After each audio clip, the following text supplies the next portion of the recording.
In this video, I'm going to show you how to save videos from Facebook in 2023. This is quick and easy. So first, we need to find a video to save.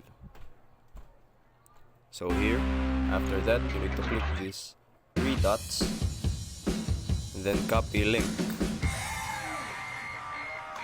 After you copy the link, you go to this website, fdown.net, and then you need to post the link, then click download.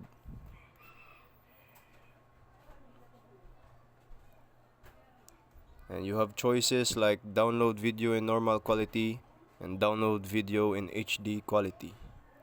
So let's try HD quality. You need to close the ads first.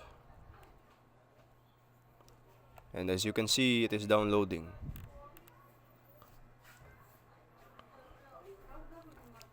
Let's press it. And the video is downloaded.